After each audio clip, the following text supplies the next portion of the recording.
실제 노력하는 과정은 사실 끊임없이 거짓말을 치는 겁니다. 이게 무슨 이야기냐 하면 차근차근 설명을 해보겠습니다. 우리가 영화나 드라마 같은 거 보면 갑자기 찌질했던 주인공이 큰 결심을 합니다. 그리고 웅장한 BGM이 깔리면서 불타는 눈빛으로 노력을 시작합니다.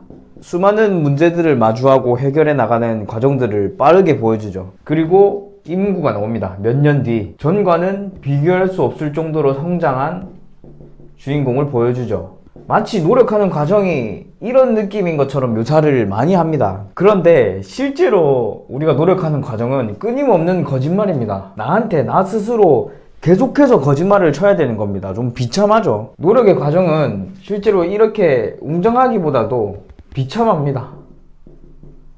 저는 알고 있습니다. 예를 들어 봅시다. 내가 한 중위권, 중하위권 정도 해요. 그런데 내 목표를 반에서 1등 하는 것으로 삼았어요. 그래서 공부를 시작합니다. 끊임없이 회의가 생깁니다. 내가 지금 시험 치면 반에서 1등 할 수 있는가? 아니? 하루 뒤에 공부를 열심히 하고 그 다음날 또 물어봐요. 1등 할 수 있는가? 아니? 그 다음날도 물어봐요. 아니?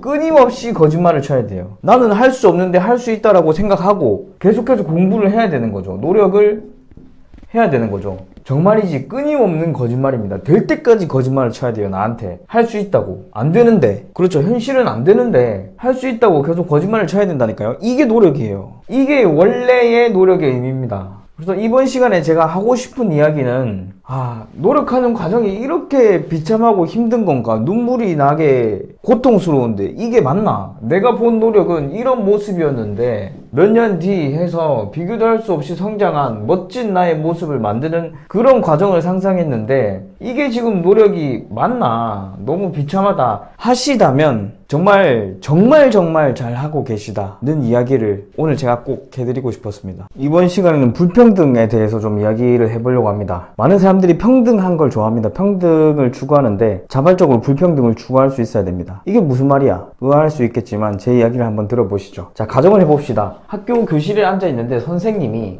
나만 콕 집어서 야, 너는 1시간 일찍 등교해. 그리고 1시간 늦게 하교해. 그 시간을 한시도 집중을 잃지 말고 공부를 해. 딱 너만. 이런 이야기를 들으면 어떤 생각이 듭니까? 선생님 그거 너무 불평등합니다. 왜 저만 그렇게 해야 됩니까? 라는 소리가 절로 나오겠죠. 훈련소에 갔는데 조교님이 훈련병 일로 나와보세요. 당신은 새벽 6시에 여기 집합합니다. 그리고 일과가 끝난 뒤에도 여기에 집합합니다. 그리고 운동장을 50바퀴씩 뜁니다. 조교님 그거 불평등합니다. 라는 소리가 절로 나오겠죠. 여기서 선생님을 빼고 조교님을 빼봅시다. 만약 자발적으로 내가 그렇게 했다고 합시다. 다른 사람들보다 1시간 더, 또 1시간 더, 일찍, 늦게. 이런 시간이 하루하루 계속 쌓인다고 봅시다. 불평등한 하루가 다른 사람들보다 더 노력하고 더 힘든 하루가 하루하루 쌓인다고 봅시다. 365일 정도만.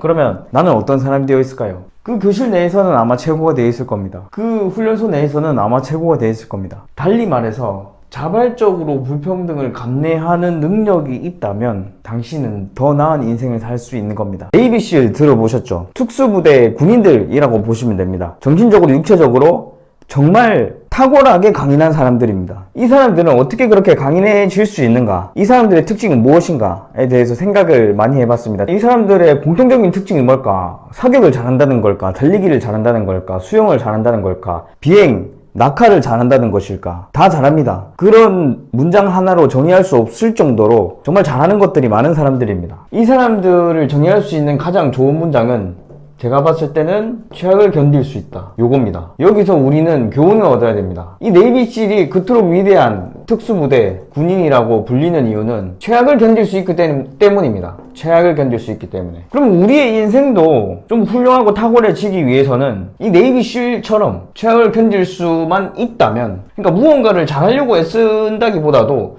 최악을 잘 견딜 수 있는 능력만으로도 우리의 삶은 충분히 훌륭해질 수 있다. 위대해질 수 있다. 이런 생각을 가지면 좋겠습니다. 그래서 만약 내가 지금 인생 최악의 시기를 맞이하고 있다면 이거는 내가 위대해질 수 있는 계기다. 훌륭해질 수 있는 기회다. 라고 인식하는 것도 이를 극복해 나가는 데 있어서 굉장히 큰 도움이 될 것이라 생각을 합니다. 그런 마음이 들 때가 있죠. 나의 인생의 의미를 누가 좀 줬으면 좋겠다. 인생의 의미를 어디서 좀 얻을 수 없나? 내 의미는 어디 있을까? 도대체 좀 찾고 싶다. 누가 좀 주라. 신이 있다면 나에게 좀 주라. 이런 생각이 들죠. 그래서 좋습니다. 신이 그래서 나에게 인생의 의미를 줬다고 합시다. 그럼 저는 그 의미를 받은 거죠. 그러면은 나에게 있어서 인생의 의미가 생기는 게 아닙니다. 신이 의미가 생겨요.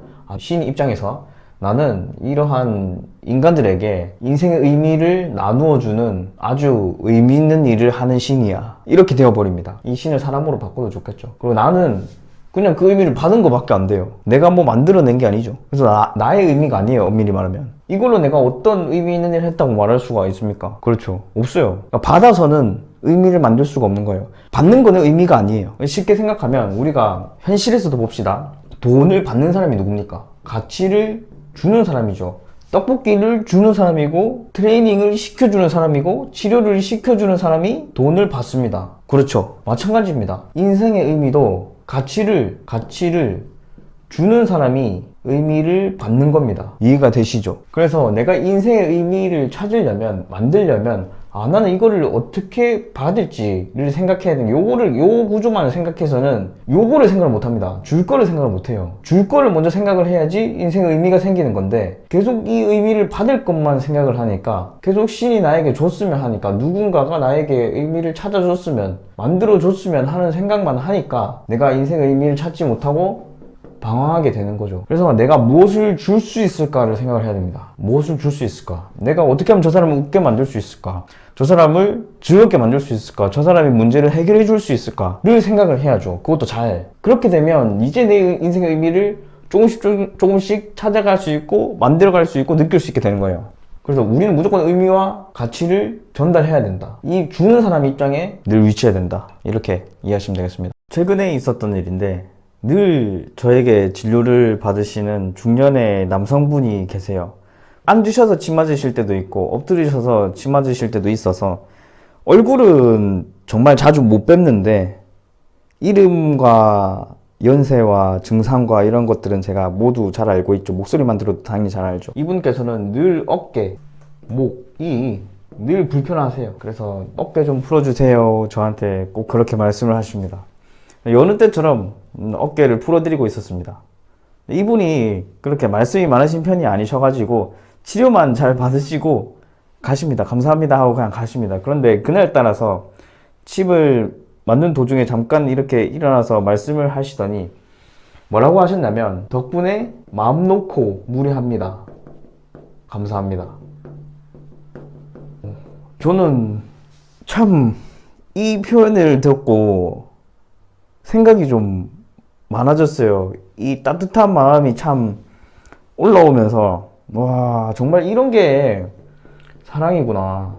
분명히 중년의 남성분도 사랑하는 아내와 뭐 자식, 부모님까지 다 사랑하는 사람들이 있겠지만 책임져야 할, 어떻게 보면 원동력이기도 하고 그런 소중한 분들이 있겠지만, 그런 분들을 위해서 마음 놓고 무리를 할 수 있다.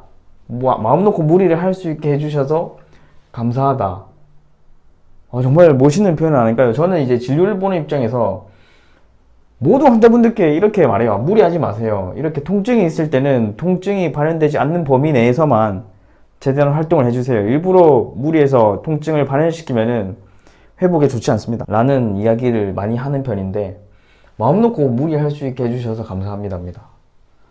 초월적으로 사랑하는 무언가가 있다는 거죠. 얼마나 다시 봐도 너무 멋있습니다. 그래서 이런 칭찬을 들었을 때 이 칭찬은 뭔가 다른 분들에게도 공유하고 싶은 칭찬이에요. 당신은 마음 놓고 무리하고 싶은 마음이 드는 사람이 있습니까? 저는 당연히 있죠. 많죠. 저는 많은데 그런 사람들을 한 명 한 명씩 만들어가는 게 어떻게 보면 인생을 잘 살아가는 방법이 아닐까. 이런 생각이 듭니다. 실제로. 너무 감성적이었나? 오늘 여기까지 하겠습니다. 오늘은 도전의 가치에 대해서 강의를 하려고 합니다. DM으로 연락이 왔어요. 본인은 25살 백수다. 공부를 한 적이 없다. 근데 당신의 영상을 보고 공부를 시작하려고 한다. 제가 봤을 때 목표는 일반적으로 대한민국에서 평균 수준의 목표였어요. 그것을 목표로 하고 좀 열심히 살아보겠다 라고 DM이 왔어요. 당연히 응원한다고 했죠. 근데 요런 경우는 25살까지 백수고 공부를 하지 않았으면 정말 공부하기가 어렵습니다. 정말 공부하기가 어렵습니다. 일단 주변의 시선을 이겨내기가 가장 어려울 겁니다. 주변의 시선이 너는 할 수 있는 게 없다라는 시선이 기본적인 베이스로 깔려 있을 겁니다. 그런데 공부를 시작한다. 그것도 아주 바닥부터, 초등학교 교재부터. 그럼 얼마나 자존심이 상하겠습니까? 그래도 나이가 있는데 초등학교 때 하는 공부를 쭉 해야 된다면 얼마나 자존심이 상하겠습니까? 쭉 그것도 갈 길이 멀죠. 초중고 갈수록 난이도는 훨씬 높아지죠. 그래서 이 사람은 사실 이렇게 보면 여기서 요렇게 올라가기 위한 도전을 하고 있는 거죠. 저는 이분 사실 금방 포기할 줄 알았습니다. 그런데 종종 연락이 와요. 어떻게 오냐면 수학책, 초등학교 3학년 수학책 이런 거 보내면서 공부를 어떻게 하면 좋을까요? 이런 부분에 대한 질문을 합니다. 영어 단어는 어떻게 외우면 좋을까요? 이런 질문들을 합니다. 사실 저는 그렇게까지 뭐를 몰랐던 적이 없었기 때문에 조언을 제대로 해줄 수가 없었어요. 그래서 이렇게 조언을 했습니다. 일단 모든 방식을 다 해보고 당신한테 맞는 방식을 선택해야 된다. 내가 그 방식을 선택해 줄 수는 없다. 라고 대답을 했죠. 어떻게 보면 좀 퉁명스러운 대답이죠. 정답을 모르겠다라고 답변을 준 거니까. 그래서 이제 답장이 오더라고요. 네. 이렇게 답장이 오더라고요. 근데 또 시간이 지나니까 연락이 왔어요. 공부를 잘 하고 있다고. 목표를 이렇게 세워가지고 잘 하고 있다고. 제가 할 수 있을까요? 라고 물어보더라고요. 근데 이 기간이 그렇게 짧진 않거든요. 이런 DM을 주고받았던 총 기간이 자주 하진 않았지만. 그래서 제가 다 기분이 너무 좋은 거예요. 이렇게 잘 하고 있으니까. 사실 저한테 이렇게 도전한다, 열심히 한다, DM 보내놓고 제대로 하는 사람 많이는 없습니다. 거의 10중 8구 포기하고요. 이렇게 제대로 하는 사람 만나면 저까지 기분이 좋습니다. 그리고 정말 훌륭하다, 대단하다라는 생각이 들더라고요. 왜 대단하다라는 생각이 들까? 하에서 중으로 올라가고 계신데 이게 도전하는 거기 때문입니다. 이게 상승하는 의지 때문에 대단해 보이는 겁니다. 높은 곳에 있어서 대단한 게 아니고요. 이 상승하려는 의지 때문에 사람이 대단해 보이는 겁니다. 저 사람한테는 배울 점이 있다 라고 생각이 드는 겁니다. 그래서 당신이 지금 어느 위치에 있든 상관이 없습니다. 정말 중요한 거는 이렇게 더 나아지려고 하는 그 의지입니다. 의지. 요거 자체가 충분히 멋있어 보이게 만든다니까, 사람을. 저는 이 사람이 정말 잘 돼서, 나중에 정말 잘 돼서 제 얘기도 해주면 좋겠습니다만, 정말 잘 돼서 많은 사람들의 귀감이 되었으면 좋겠어요. 얼마나 희망적입니까? 어떻게 보면 바닥에 있는 사람일수록, 바닥에 있었던 사람일수록 많은 사람들에게 귀감을 줄 수 있습니다. 힘들어 본 사람만이 다른 사람들의 힘이 되어 줄 수 있어요. 2030들이 요즘 불행한 이유 중에 하나로 제가 생각하는 거는 본인이 노력을 좋아하지 않는다. 노력을 그렇게 정당한 올바른 가치라고 생각하지 않는다는 것에서 비롯하는 부분도 있다고 봅니다. 우리가 아기들을 보면 애들까지도 포함해서 본인이 무엇을 만들어 와가지고 자랑을 합니다. 이거 제가 만들었어요. 제가 노력해서 만들었어요. 한 것에 굉장히 뿌듯함을 느낍니다. 또 어른들을 예를 들어 봅시다. 무언가 성취를 한 사람이 있다고 합시다.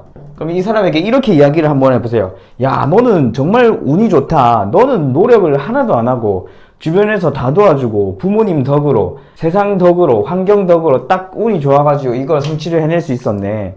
너는 정말 운이 좋다. 너는 노력 하나도 안 하고. 이런 이야기를 하면 좋아할 사람 없습니다. 모든 사람들은 사실 본인의 노력으로 무언가를 일궈냈다라는 걸 인정받기를 원합니다.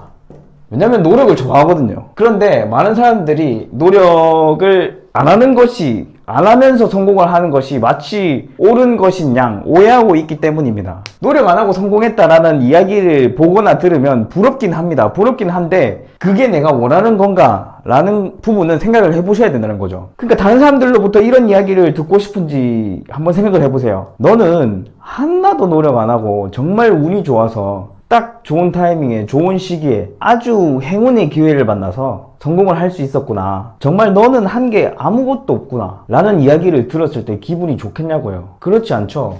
당연히 내 노력이 들어가야 되고 내가 어려움을 이겨냈고 내가 그 모든 역경과 고난을 내 노력으로 내 힘으로 이겨냈을 때 비로소 내가 나를 사랑할 수 있게 되는 거죠. 그렇기 때문에 사실 모든 사람은 노력을 좋아합니다. 세상에는 정말 많은 진부한 이야기가 있는데요. 그 중에 하나가 바로 불가능하다는 것을 가능하게 만들어낸 사람들의 이야기입니다. 콜린 오브레디라는 사람이 있습니다. 이 사람은 어떤 사고를 겪었냐면 등류에 적셔진 밧줄이죠. 그 밧줄에 다리가 감긴 채 불타버린 겁니다. 그래서 다리에 엄청나게 심각한 화상을 입게 돼요. 그래서 의사로부터 다시는 정상적으로 걷기가 힘들 것이다 라는 진단을 받습니다. 자, 이제부터 진부한 얘기가 들어갈 겁니다. 다시는 제대로 걷기 어려울 정도의 심각한 화상 입었습니다. 그리고 1호부터 18개월 뒤 그는 철인 3종 경기를 완주하고 심지어 완주에서 그치는 게 아니고 우승을 합니다. 뭐 이런 이야기는 너무 진부하죠. 일단 불가능하다고 진단을 받았고 이거를 가능하게 만들었다. 이 스토리 진부하지 않습니까? 사실 우리는 알고 있습니다. 불가능을 가능하게 만드는 거는 생각보다 진부하다.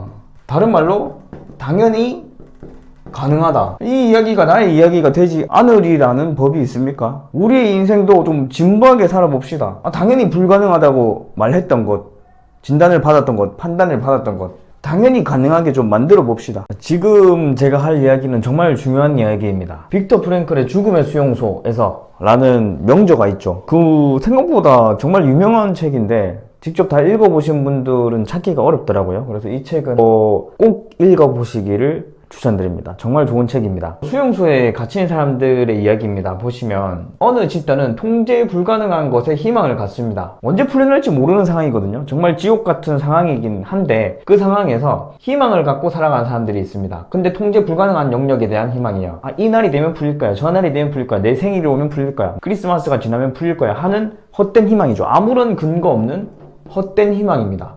이런 희망을 갖고 살아간 사람들은 본인이 생각했던 그 날짜가 지나와도 석방이 되지 않자 굉장히 실망을 하게 되고 대다수가 죽음에 이르고, 반대로 통제 불가능하다는 사실을 직시한 사람들, 그러니까 이거는 언제 풀릴지 모르고 내가 이거를 바란다고 해서 풀릴 것도 아니고 더 석방이 빨리 될 것도 아니고 내가 어찌 할 수 없는 영역이다 라는 걸 인식한 사람들은 오히려 생존 가능성이 더 높았다는 겁니다.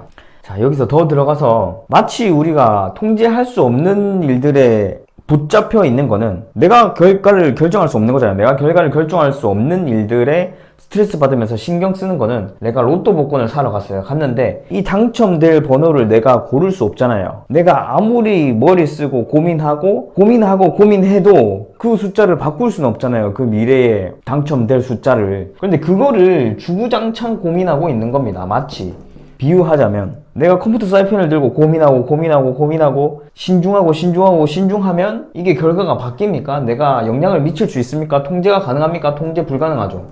정말 바보 같은 짓이죠.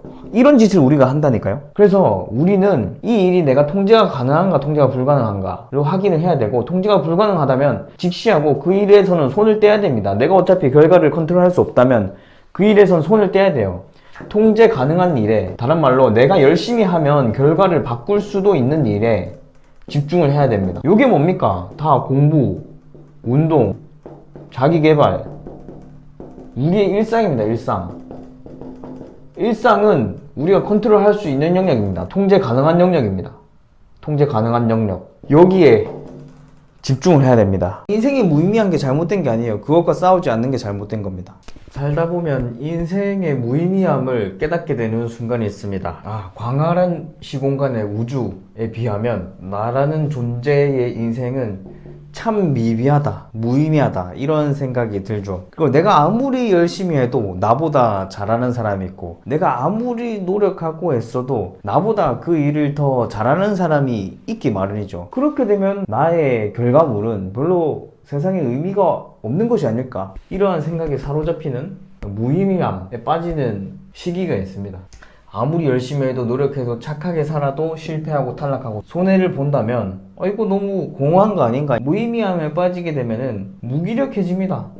굳이 정말 내가 왜 살아야 되지? 라는 생각이, 그 생각에서 벗어나기가 어려운 거죠. 그래서 무엇을 하는 사람을 봐도 무의미해 보입니다. 왜 그렇게까지 하지? 그렇게 해봤자 이 광활한 시공간의 우주 속에서 당신은 티끌이라는 존재밖에 안 되는데, 아무리 그렇게 열심히 해봤자 당신 인생 달라지지 않는데, 당신 인생 별거 아닌데, 이것을 몰라서 열심히 사는 게 아닙니다. 사람들이 마라톤을 뛰는 사람이 보면은 그것을 완주하면 본인 인생에 의미가 생기겠다 라는 확신이 있어서 그 거리를 42.19km를 달리는 게 아닙니다. 공부 미친듯이 코피 흘려가면서 공부하는 사람들, 공부에서 성공하면 의미를 찾을 것 같다 라는 생각에서 공부하는 게 아닙니다. 이 밑에 웨이트 하는 사람들, 겨울원 육아하는 사람들 마찬가지입니다. 그러면 왜 그렇게까지 열심히 하는가를 보면 이 무의미하다라는 관점에서 벗어나기 위해서입니다. 무의미함, 이 관점에서 벗어나기 위해서는 이것과 싸워야 됩니다. 싸우는 것 자체가 의미가 있는 겁니다. 무의미함에 취해서 무기력하게 있지 않고 무언가를 하면서 싸우는 겁니다. 무언가를 코피나게 하면서 싸우는 겁니다. 무언가를 하는 순간, 싸우는 순간 이 굉장히 치열한 결혼이죠. 굉장히 아직 해보진 않았지만 힘들 것 같은 육아입니다. 이런 것들 싸워내면서 의미를 찾아가는 겁니다. 인생은 당연히 무의미할 수밖에 없습니다. 지구의 역사만 봐도 더 보면 우주의 역사를 보면 우리의 이 100년 남짓한 인생은 너무 초라해 보이고 티끌 같아 보이죠. 무의미합니다. 그런데 그 무의미함과 싸우는 것이 끝까지 이것과 버텨서 대치하는 것이 인생의 의미입니다. 그렇죠? 인생이 무의미한 게 잘못된 게 아니에요. 그것과 싸우지 않는 게 잘못된 겁니다. 오늘은 절망이 주는 가치에 대해서 이야기를 해보도록 하겠습니다. 절망은 정말 큰 성장을 만들어내는 아주 좋은 감정이기도 합니다. 그러니까 지금 절망에 빠져 있으시다면 너무 절망하지 말고 긍정적인 방향으로 생각을 하셔서 멋지게 이겨내시기 바랍니다. 이제 멋지게 이겨내시는데 도움이 될 수 있는 강의를 오늘 시작하도록 하겠습니다. 절망은 뜻을 풀이하면 끊긴 겁니다. 뭐가? 희망이 이렇게 끊겨버린 겁니다. 절망의 특징은 내가 아주 특별하다고 생각하게 되는 겁니다. 보편적이지 않다라고 여기게 되죠. 실제로는 사실 보편적입니다. 절망은 아주 보편적인 감정입니다. 세상 살아가면서 절망을 한 번도 느끼지 않은 사람은 없습니다. 왜냐면 절망한 상태에서 세상을 보면 모두 밝은 느낌, 긍정적인 느낌이 드는데 오직 나 혼자만 절망, 우울감에 빠져 있는 것 같은 느낌이 들거든요. 봅시다. 우리가 유니세프 같은 경우에는 TV에서 광고를 막 하죠. 굉장히 슬프고 힘들고 절망적인 상황은 공익 광고를 통해서 기금을 모으고 어떻게 도와줄 방법을 강구하죠. 그렇지만 반대로 생각해 봅시다. 내가 정말 맛있는 집 가서 오마카세 먹었다, 행복하다, 좋은 차를 샀다, 이런 것들은 행복한 일들은 광고하지 않습니다. 행복한 일들은 도처에 널려 있습니다. SNS만 들어가도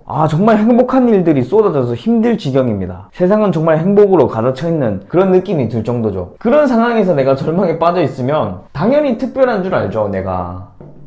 근데 실제로 세상은 그렇지 않습니다. 그렇게 밝지 않습니다. 그렇기 때문에 특별하다 생각하지 마십시오. 나는 아주 보편적인 절망의 상황이 있다 라고 생각을 하십시오. 그 다음에 이제 희망이 사라졌다는 건데 여기서 성장이 이루어집니다. 결국에는 나 자신밖에 없구나. 희망이란 거는 결국에는 타인에게 기대고 싶은 마음을 포함을 하는데, 동반을 하는데 그게 안 통한다는 거죠.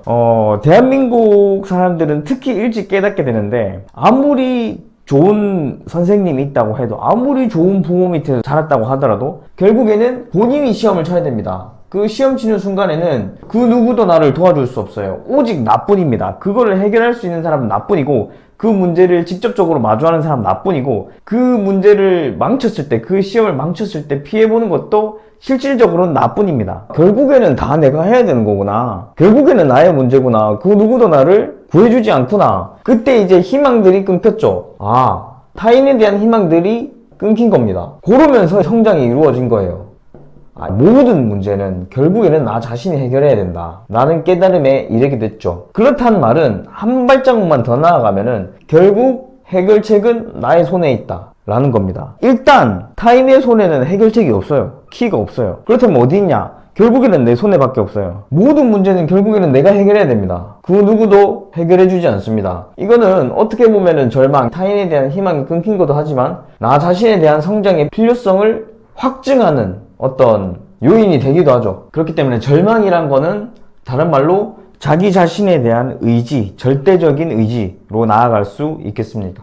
그렇게 되면은 절망은 곧 성장을 의미하게 되고요.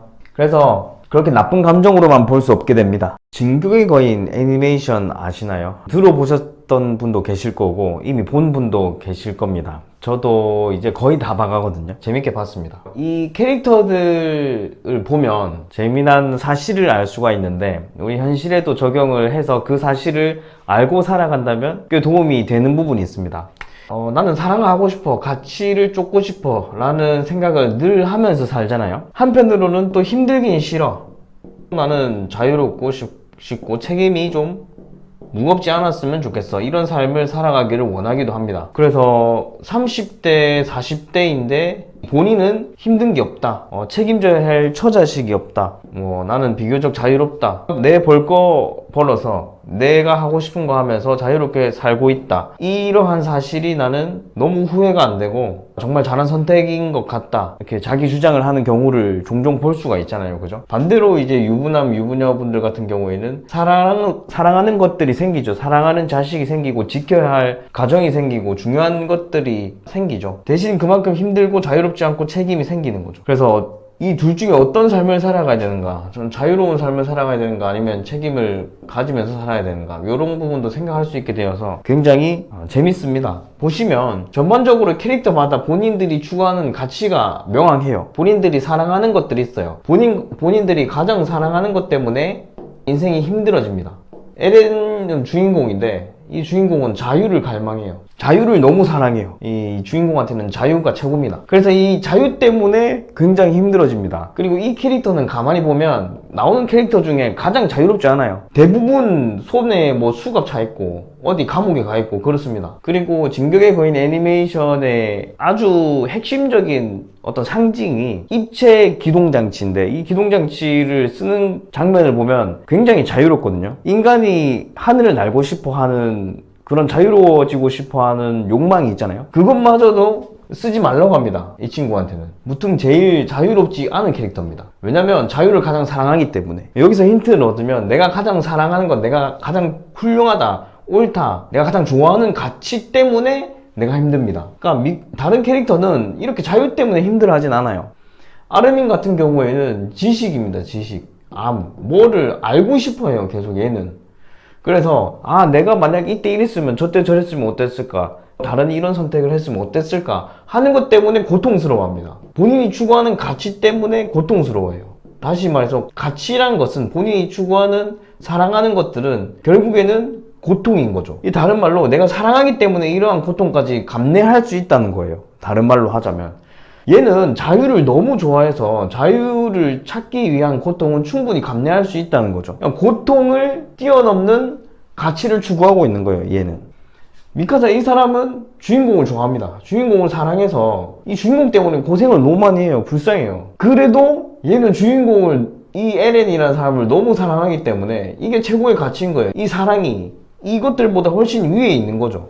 방금 제가 아까 이 사람들 말했잖아요. 30대, 40대 나는 결혼도 안 했고 내가 벌고 내가 책임져야 될 것도 없고 나는 자유롭고 행복하다 라고 하는 사람이 사실 사랑하는 것이 없기 때문에 그 힘듦을 뛰어넘는 사랑이 없는 거예요. 인생에서는. 달리 말해서. 그러니까 높낮이로 보자면 이게 힘듦의 정도고 요게 사랑입니다. 사랑이 더 큽니다. 이만큼 차이가 남기 때문에 사랑하는 것을 쫓는 거예요. 자유를 쫓는 거예요. 만약에 에렌이 자유를 쫓는데 본인이 생각하는 자유의 가치가 이 정도밖에 안 된다, 힘듦의 크기가 더 크다, 이러면 자유를 포기했겠죠. 근데 자유가 더 커요. 이 사람한테는. 그렇기 때문에 힘듦을 감내하고도 무언가를 추구하는 거죠. 이 자유를 추구한다라고 말하는 사람, 책임이 없다, 힘든 게 없다, 나는 뭐 지켜야 할 게 없다 라고 말하는 사람들은 이 힘듦을 없앰과 동시에 더 위대한 본인이 추구해야 될 가치랑 목표도 포기하고 있는 거일 수 있다 라는 생각을 해야 돼요. 라이너 이 사람은 본인은 훌륭한 군인, 전사가 되고 싶어 합니다. 근데 이거에 대해서 너무 훌륭한 군인과 전사가 되고 싶기 때문에 얘는 또 힘들어요. 그러니까 이 진격의 거인 캐릭터들을 보면은 다 각자 추구하는 가치가 있는데 그 가치 때문에 다 힘들어집니다. 근데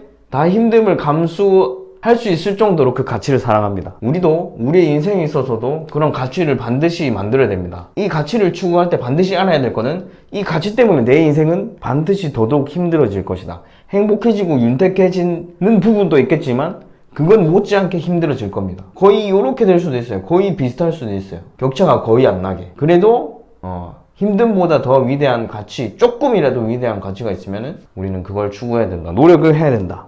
라는 이야기를 하고 싶습니다. 진격의 거인, 제 한의원 이름이 작은 거인 한의원이거든요. 그래서 거인이라는 글자가 공통되어 가지고 또 뭐 언젠가 한 번은 꼭 보려고 했던 애니메이션이기도 하고요. 근데 분량이 너무 깁니다. 시간이 많이 잡아먹혀요. 재밌습니다. 대신 재밌는데 시간이 없으신 분들은 글이나 책으로 읽으시는 게 더 좋을 것 같네요. 그러니까 원래 사랑하는 것, 우리가 가치를 추구하는 것, 그런 것 자체는 힘듦을 반드시 동반한다. 그 힘듦 동반하는 건 당연하다. 왜냐면 그것보다 더 위대한, 더 큰 사랑을 주니까, 더 큰 가치를 내가 느끼게 해주니까. 그래서 뭐 이런 사람들 크게 부러워할 거 없다 라고 보시면 되겠습니다. 더 나은 사람이 되기 위해서 반드시 갖춰야 할 능력 중에 하나가 타인의 미움을 받을 수 있는 능력입니다. 여기서 말하는 타인이란 것은 나와 가까운 인간관계를 유지하고 있는 사람들, 가족이나 친구 등등등, 그런 사람들의 미움을 감수할 수 있는 능력이 있냐 없냐가 굉장히 중요합니다. 자기 자신이 성장할 수 있는 영역은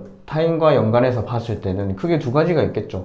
타인을 만족시키면서 나의 성장, 또 타인을 불만족시키면서 나의 성장을 이루는 경우, 두 가지가 있을 겁니다. 그렇죠? 근데 우리들 대부분은 이 영역에 당연히 머무르고 있습니다. 타인에게 불만족을 준다는 것 자체가 신뢰라고 생각하게 되고 민폐라고 생각하게 되기 때문입니다. 여기에서 벗어나는 게, 불만족을 준다는 것 자체가 신뢰고 민폐라고 생각을 한다는 겁니다. 실제로는 그렇지 않습니다. 실제로는 그렇지 않습니다. 내가 타인의 기분에 미칠 수 있는 영향은 생각보다 적습니다. 내가 오로지 나의 성장에만 집중해서 무슨 일을 한다고 해서 그 타인이 피해볼 거는 사실 그렇게 크지 않습니다. 예를 들면은 간단하게 말해서 가족 모임이 있다, 직장 동료들 간의 모임이 있다 할 때 내가 나의 성장, 나의 발전 때문에 참석하지 못했다, 한 1년 동안 참석하지 못했다, 그런다고 해서 그 타인들이 큰 피해를 보는 건 아닙니다. 누군가가 금전적으로 크게 손해를 본다거나 감정적으로 큰 상처를 받는다거나 그런 게 아닙니다. 말은 그렇게 할 수 있죠. 아이 뭐 왜 안 왔어, 너무 서운하다, 이런 식의 말은 할 수 있겠지만 실질적인 데미지는 없단 말입니다. 그런데 나는 어때요? 내가 만약에 1년 동안 타인의 기분을 신경 쓰느라 나의 성장을 이제 소홀히 하게 되면 나의 피해는 어떻게 됩니까? 이게 1년이니 망정이지 앞으로 내가 평생 살 거는 몇십 년입니까? 못해도 한 50년은 되겠죠. 50년 동안 그렇게 살게 되면은 내가 될 수 있는 나의 최선은 물 건너 간다니까요. 그렇죠. 가장 피해보는 사람은 납니다. 타인의 만족을 위해서 나의 성장을 버렸을 때 이 나의 성장을 버리는 이 선택이 옳지 않다는 겁니다. 내가 세상을 볼 수 있는 안목을 좁히고 나의 식견을 좁히고 나의 능력을 낮추고 나라는 인간 자체의 가치를 낮춘다니까요. 실질적으로 낮추진 않죠. 근데 상대적으로 낮춘다는 겁니다. 내가 될 수 있는 나의 최고를 생각해보면 여기에서 머무르는 거는 분명히 나의 가치를 떨어뜨리는 행위입니다. 그래서 타인이 좀 불만족하더라도 나의 성장에 좀 더 집중을 해보세요. 기분 나빠하시면 어떡하지? 어머니 아버지가 기분 나빠하시면 어떡하지? 서운해하시면 어떡하지? 내 친구가 삐지면 어떡하지? 뭘 어떡하긴 어떡해요. 당신이 성장 못하는 건 어떡할 겁니까? 이게 더 중요합니다. 당신이 살 수 있는 최선의 인생을 사는 것이 최우선의 목표입니다. 그게 궁극적으로는 타인에게도 도움이 됩니다. 이번 시간에는 포기에 대해서 이야기를 해보려고 합니다. 살아가다 보면 정말 포기하고 싶은 순간을 많이 마주하게 되죠. 세상에 포기하고 싶은 감정이 한 번도 든 적이 없어 라는 사람은 어찌 보면은 정말 중요한 일을 하나도 하지 않은 사람과도 같을 수 있습니다. 이 포기에 대해서 강의를 해보도록 하겠습니다. 포기란 거는 해결하지 않고, 문제를 해결하지 않고 그냥 두 눈 가리고 앞으로 가는 겁니다. 이 문제를 해결하지 않고 그냥 살아가는 겁니다. 그렇죠. 문제를 직시하지 않는 거죠. 포기하고 싶다라는 감정이 드는 거는 보통 골치 아픈 문제들입니다. 머리 아파. 이거 어떻게 해결하나. 그냥 안 할래. 이렇게 되는 게 골치 아픈 문제, 포기라고 보시면 되죠. 다른 말로 보면 정말 중요한 문제입니다. 생각해보세요. 별로 중요하지 않은 문제는 골치가 안 아픕니다. 오늘 점심에 뭐 먹지? 이거는 그렇게 골치 아픈 문제가 아닙니다. 내 수능 성적을 어떻게 끌어올리지? 원하는 대학교에 입학하기 위해서 어떤 전형을 준비해 가면서 공부를 해야 되지? 내가 원하는 직업을 갖기 위해서 지금 나는 어떤 선택을 해야 되지? 같은 부분이 골치 아픈 문제죠. 이런 것들은 해결이 꼭 필요한 문제입니다. 다른 말로 중요하기 때문에 어렵고 또 어려움과 동시에 해결이 꼭 필요한 문제들이죠. 이런 문제들에 한해서 포기하고 싶은 마음이 생깁니다. 점심 메뉴를 고르는데 포기하고 싶은 마음이 생깁니까? 포기하고 싶은 감정이 들진 않죠.